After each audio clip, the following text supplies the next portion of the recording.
Okay, so I am going to very quickly go through the couple of different modes that can be used in Polyboard. These are kind of like the overarching umbrella methods, if you know what I mean, with which we'll build everything else on after. Okay, so when you open up the software, you're met with this screen. I am not going to go through all the bits and bobs in this video. We'll go through them as they come up in the training, right? But when you start, when you open File to start something new, right, there is three potential things you can actually make new. Right, there's a new cabinet, a new project, and a new catalog. Okay, so new project is where 99%, if not even more, of the time you will actually be going into. So basically, a new project allows you to draw a floor, walls, windows, doors, etc., and then fill it up with cabinets and end panels and whatever needs to go in there. A new project is basically a collection of cabinets that make up, let's say, a kitchen or a wardrobe. Okay, and it's that job, that project, that will then be used for pricing. It'll be used for making nice little sales plans and then workshop plans. It'll also be then used to spit out the correct DXF drawings for VCarve to cut everything out. Okay, so it's a job basically. Okay, so and if I'm to explain a new cabinet, this is hardly ever used. If I was to go in here and make a new cabinet, it is literally from scratch. You can make a new cabinet. Now, none of these come. Oh, I'm going to close that. None of these come with any hardware on them, or any construction, or drawers, or hinges, or fittings, or anything. It is starting from scratch. Now, you can start with something like this and then add in everything, and there is shortcuts to add in everything, absolutely. But I would recommend to anybody who wants to make a cabinet of their own to basically adapt a pre-made cabinet that comes with this package, I suppose. Basically, any of the cabinets that you've seen in the last few videos, you know, you might want to make an X-type cabinet, and you know that maybe one or two of the cabinets you've seen already are close to that. My recommendation is to go to the one you know is close to it and adapt it to suit, and then save that as its own cabinet model, separate from the one you just started with. Okay.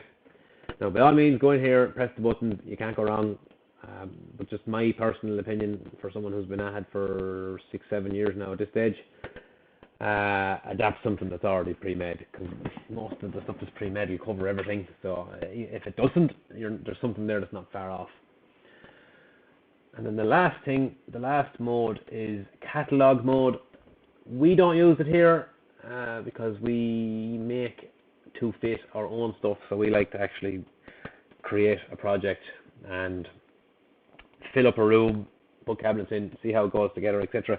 A catalog, I'll open it here, is basically probably more suited to someone who sells to the trade, who sells cabinets to the trade, right?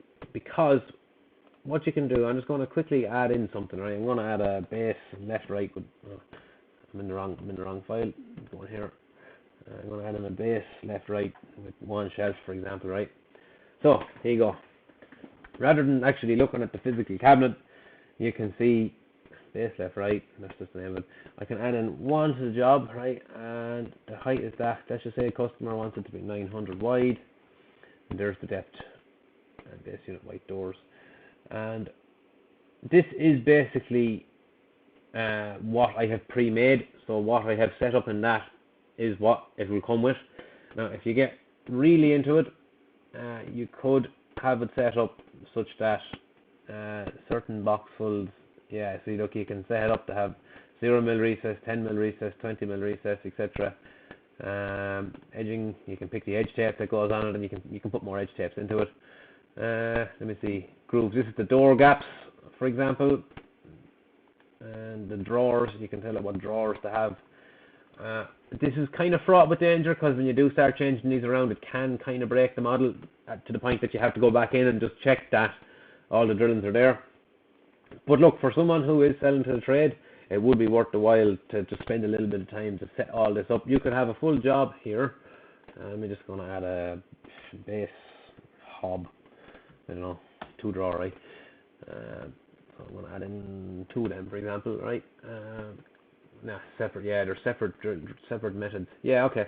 So you could have this cabinet here, and someone might be like, this needs to have, let me see where am I looking? Where is it? No, material style, no. Cabinet box full, yes. The hob cabinet has no recess because there's a rail on the back, absolutely. But let's just say, for example, customer wants it with a 45, stick that in there. And then on this cabinet here, they want it with, because it's an island, back on back, You probably could get away with that. But it would want to be tested just to be sure. So basically this here is set up to put it all together with sizes. It'll give you a material price and hardware price. They are set up to be in line with the prices that we get. It's very easy to change it. I can set it up for anyone, no problem at all. Just let me know. But yeah, if you were selling to the trade, you can put in your list of cabinets here. It'll give you your material price and hardware price, and then you'll know your own manufacturing times then and overheads and such on, and so on, that you can work out a final price. So yeah, that's catalog mode. I'm just going to close that. So yeah, they're the 3 main methods. Oh no, I'm not going to save that. Close. Nope. Grand job. Yeah, so 99% of the time, project mode. And then if you're doing to the trade, catalog mode. Very simple. Alright, very good.